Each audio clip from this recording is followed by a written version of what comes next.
বাংলাদেশ আজকে অস্ট্রেলিয়ার সঙ্গে ফলাফল আপনারা দেখেছেন বা স্কোর কার্ড দেখলেও বুঝবেন খুব একপেশে ম্যাচ, বাংলাদেশ বেশ বাজেভাবেই হেরেছে। কিন্তু আমি পার্সোনালি খেলা দেখে আমি ঠিক সেভাবে ভাবতে পারছি না, বরং আমার কাছে আমি হারলেও বাংলাদেশ আমার একটু এটাতে বরং স্যাটিসফ্যাকশনে আছে। কেন আছে সেটা বলছি। প্রথমত বাংলাদেশ আজকে টি-20 ম্যাচে খেলতে নেমেছে অস্ট্রেলিয়ার সঙ্গে, ওয়ানডে থেকে টি-20তে ট্রানজিশন, এবং টস জিতে ব্যাটিং নেয়। Obviously they had a plan, somehow that plan didn't work. প্ল্যানটা কি ছিল আগে সেটা বলি। প্রথমত এই প্ল্যানের জন্যই স্যাটিসফ্যাকশন, সাধুবাদ জানাতে চাই বাংলাদেশ দলকে। লিটন কুমার দাস নেই সেখানে, মেকশিফট ক্যাপ্টেন হিসেবে তৌহিদ হৃদয় প্রথম বলটা যখন ফেস করলেন, প্রথম বলেই তিনি যে লঞ্চ করলেন একেবারে একটা স্লগ সুইপ করে over the mid wicket, deep mid wicket, যে দুর্দান্ত ছক্কাটা হাঁকালেন, that was the plan for Bangladesh team. কিরকম তার মানে কি, যে ভাই আমরা নামবো, আমরা খেলবো, আমরা মারবো, এবং আমরা টি-20টা প্রপার টি-20-র মতো করে খেলতে চাই, যেভাবে বাংলাদেশ গত কয়েকটা সিরিজও খেলেছে, স্পেশালি এগেনস্ট ধরেন পাকিস্তান। সো বাংলাদেশের ওই প্ল্যানটাতে আমি সাপোর্ট করি। এই দলের যদি আপনি প্রত্যেকটা ব্যাটসম্যানের ওপেনিং থেকে Tanzid Tamim, Soumya, Saif, clear body language ছিল যে পাওয়ার প্লেটা কাজে লাগানো, এবং পাওয়ার প্লে বাংলাদেশ খুব ভালোভাবে কাজে লাগিয়েছে। 6 over 52 run, 2 wicket, excellent platform করে গিয়েছে। Then the middle over started, এবং then wicket started to play slow, low, ball একটু দেরিতে আসছে। এই জায়গাটায় এসে ডিজাস্টার করেছেন বাংলাদেশের ব্যাটসম্যানরা। তারা ওই শুরুর টেম্পোটা ধরে রেখে খেলতে চেয়েছেন, বাট এরই মধ্যে যে সময় বদলে গেছে, ম্যাচের সিচুয়েশন চেঞ্জ হয়ে গেছে, সেটার সঙ্গে অ্যাডাপ্ট করার চেষ্টা তারা করেননি।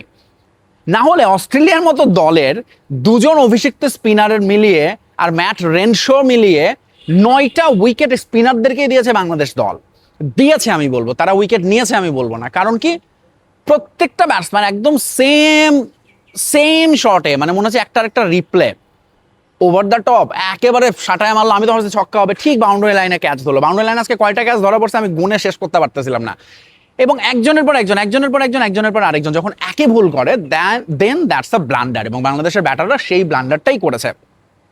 দেখেন, আপনি একটা প্ল্যান করে নামবেন, ঠিক আছে, কিন্তু ম্যাচে ক্রিকেটের মজাই তো এটা, আপনাকে সেই প্ল্যান সিচুয়েশন অনুযায়ী চেঞ্জ করতে হতে পারে, অ্যাডাপ্ট করা লাগতে পারে। বাংলাদেশ দল সেটা করতে পুরোপুরি ব্যর্থ হয়েছে। এই জায়গাটায় অস্ট্রেলিয়া ওয়াজ মোর, মানে ওই অ্যাডাপ্টাবিলিটি তাদের আরো বেটার ছিল। বাংলাদেশ দল যখন অ্যাটলিস্ট 6 ওভারে, মানে পাওয়ার প্লের পরে মিডল ওভারে যখন এই কলাপসটা হচ্ছে, তখনও ব্যাটসম্যানদের সেরকম চালানোটা আমার কাছে তখন মনে হয়েছে একটা ওভার কনফিডেন্ট বাংলাদেশকে দেখছি। কেন ওভার কনফিডেন্ট? আমরা তো অস্ট্রেলিয়াকে ওয়ানডেতে হারিয়েছি, আমরা তো এই অস্ট্রেলিয়া কেন, আমরা তো টানা অনেকগুলো সিরিজ জিতছি। সো আমরা টি-20তেও আমরা এখন সেটা ক্যারি করতে চাই। প্রথমত দুইটা ডিফারেন্ট গেম, অ্যান্ড দ্বিতীয়ত ওই অস্ট্রেলিয়া আর এই অস্ট্রেলিয়ার মধ্যে পার্থক্য আছে। এখানে মিচেল মার্শের মতো অভিজ্ঞ আছে, এবং যারা বাঞ্চ অফ ক্রিকেটার অভিষিক্ত বাদ দিলে এরা সবাই টি-20 খেলে। ধরেন জ্যাম্পা হচ্ছে তাদের প্রাইম বোলার। এখন আপনার প্ল্যানিং এর মধ্যে এই প্ল্যানটা অবশ্যই থাকা উচিত, আমি কাকে টার্গেট করব, কাকে করব না, এবং এই করব নার তালিকায় যদি একজনও থাকে সেটা হচ্ছে অ্যাডাম জ্যাম্পা। আমি আমার দলের, আমার ব্যাটারদের পরিষ্কার নির্দেশনায় থাকা দরকার যে ভাই জ্যাম্পার 4 ওভার উই উইল রেসপেক্ট, বাকি যে বোলাররা আছে নতুন বোলার, এই জুয়েল ডেভিস মেভিস, এদেরকে আমরা অ্যাটাক করব, টার্গেট করব।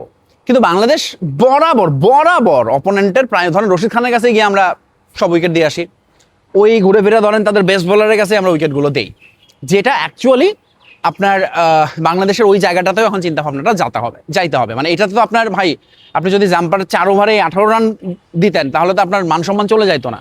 বাকি বোলারদের দিয়ে আপনি সেটা পুষে আনেন। ক্রিকেট খেলাটা তো এরকমই, স্পেশালি টি-20। সো বাংলাদেশের অ্যাপ্রোচে আমি হ্যাপি। আমি টি-20 এইভাবে, এবং আমি সবসময় বিশ্বাস করি বাংলাদেশ এইভাবে টি-20 খেলে সব ম্যাচ জিতবে না। আগের বার আমরা জিতেছি, আমরা 200 করে জিতেছি, কিন্তু আপনি আরেক ম্যাচে এরকম খেলতে গিয়ে 129 আপনি প্যাকেট হবেন। বাট অ্যাপ্রোচটা ঠিক রাখতে হবে। কিন্তু একই সাথে যখন আপনার সিচুয়েশন এরকম হবে ম্যাচের, যখন আপনি দেখছেন যে ব্যাটসম্যানরা একই শট খেলতে গিয়ে বাউন্ডারি লাইনটা ধরা পড়ছে, কারণটা কি? কারণ হচ্ছে বল একটু পরে আসছে ব্যাটে, ওই মিলি সেকেন্ডের পার্থক্যতেই কিন্তু উইকেটগুলো গিয়েছে বাংলাদেশের। সেই জায়গাটায় বাংলাদেশের ব্যাটসম্যানরা, তার মানে উচিত ছিল তখন, আচ্ছা আমি তাহলে একটু গ্রাউন্ড শট খেলি, গ্যাপগুলো দেখি, সিঙ্গলস ডাবল নিতে থাকে, দেন লাস্টে 4 ওভারে আই উইল অ্যাটাক, এবং এই উইকেটে আইডিয়াল স্কোর 150। সেইটাও যদি বাংলাদেশ টার্গেট করে খেলে, তাহলে এরকম অল আউট অ্যাটাকে যাওয়ার লাগে না। So Bangladesh did a terrible mistake there. But একই সাথে আমি বাংলাদেশ দলের এই ব্যাটিং অ্যাপ্রোচটাতে সাধুবাদ জানাই, স্পেশালি রেগুলার ক্যাপ্টেন নাই, যদিও ক্যাপ্টেন হিসেবে তৌহিদ হৃদয় বোলিং ক্যালকুলেশনে এসে ডুবিয়েছেন আমাদের বেস্ট বোলারকে। এরকম ম্যাচে আপনি মুস্তাফিজের 1 ওভার কিভাবে রেখে দেন, শরীফুলের 1 ওভার কিভাবে রেখে দেন, যিনি মাত্রই 6 উইকেট নিছে এই অস্ট্রেলিয়ার সঙ্গে। এইটা একটা মানে বিশাল বড় ব্লান্ডার করছে আমাদের তৌহিদ হৃদয়। আদারওয়াইজ বাংলাদেশের বোলিংয়ে আসলে আর এই রানের সঙ্গে আপনি কি আর লড়াই করবেন, এর বেশি কিছু তো আসলে করার ছিল না। কিন্তু T20-তে যেহেতু 3টা ম্যাচই চট্টগ্রামে হতে যাচ্ছে, নেক্সট ম্যাচ হয়তো ফ্রেশ উইকেটে খেলা হবে, কিন্তু খুব বেশি চেঞ্জ হবে না, কারণ একটু ড্যাম্প উইকেট এখন কিন্তু না, ঢাকা আছে, রেগুলার বৃষ্টি হচ্ছে। শুরুতে আপনি আর্লি হয়তো পেসারদের থেকে সুবিধাটা পাবেন, যদিও বাংলাদেশ আর অস্ট্রেলিয়ার আজকে টোটালি ডিফারেন্ট। অস্ট্রেলিয়ার 9টা উইকেট নিল স্পিনাররা, বাংলাদেশের উইকেট বেশিরভাগ নিচ্ছে পেসাররা। খুবই ইন্টারেস্টিং। সো এর সাথে যোগ করুন বাংলাদেশের ব্যাটিংয়ে আজকে সাকলাইনের পারফরমেন্স কেমন লাগলো। আমার কাছে মনে হয়েছে যেটা যে ওকে ঠিক আছে, এরকম সিরিজে বাংলাদেশ অভিষেক করানোর সাহস দেখাচ্ছে এগেনস্ট অস্ট্রেলিয়া। এটা মনে হয় একটা ভালো দিক, আমাদের backup cricketer pace bowling all rounder আমরা খুঁজছি, সো ওয়াই নট সাকলাইন, তাকে একটু বাজিয়ে দেখা। বাট একই সাথে নাহিদ রানাকে বিশ্রাম দেওয়া, ভেরি গুড অপশন। সো এবং আমাদের পেসারদের আরও বেশি করে কাজে লাগানো, ব্যাকআপ পেসার আরও যারা আছেন তাদেরকে। সো এটাই ছিল মোটামুটি আমাদের মনে হয় আজকের ম্যাচের ফাইন্ডিংস। আমি হারাতে খুব বেশি মানে বাংলাদেশ দলকে আসলে কি বলে দোষ দিতে চাই না, সমালোচনাও করতে চাই না, বাট খুব বেসিক জিনিসপত্র যেগুলো আসলে বাংলাদেশ ক্রিকেট দলের ওই জায়গাটা তো এখন জেতা হবে। সো আই হোপ যে এই সিরিজটা বাংলাদেশের জন্য জেতাটা এখন কঠিন হয়ে গেল, বাট আই হোপ তারা জিতবে। যদিও নেক্সট ম্যাচ আসলে জিততেই হবে, সিরিজটাও বাঁচিয়ে রাখতে হলে এবং বাংলাদেশকে খেলায় ফিরতে হলে। কিন্তু অস্ট্রেলিয়া এখন বেটার পজিশনে চলে গেল মানসিকভাবে এবং সবকিছুভাবে। আর বাংলাদেশের মধ্যে থেকে এই ওভার কনফিডেন্সটা বাদ দিতে হবে। আপনি অস্ট্রেলিয়াকে ওয়ানডেতে হারিয়েছেন, হারাতেই পারেন, but it's a different game এবং আপনাকে আসলে এটাকে ডিফারেন্ট অ্যাপ্রোচ নিয়েই যাইতে হবে এবং অবশ্যই কন্ডিশন, উইকেট এসবের সঙ্গে মিলিয়ে নিয়ে আপনাকে খেলতে হবে। বাংলাদেশ সেই কাজটা করতে খানিকটা ব্যর্থ হয়েছে বলে আমার কাছে মনে হয়েছে। ওভারঅল এছাড়া আসলে আর আমি বাংলাদেশের ব্যাটিং, বোলিং, ফিল্ডিং নিয়ে এই ম্যাচ নিয়ে আসলে খুব বেশি কিছু বলার কিছু নেই। T20 ছোট ম্যাচ, অল্প রানের খেলা হয়েছে এবং বাংলাদেশ চেষ্টা করেছে, হয়নি। দেখা যাক সেকেন্ড ম্যাচে তারা এই গ্যাপগুলো পূরণ করতে পারে কিনা। ঠিক আছে, আজকের মতো বিদায়, বাই বাই, টাটা।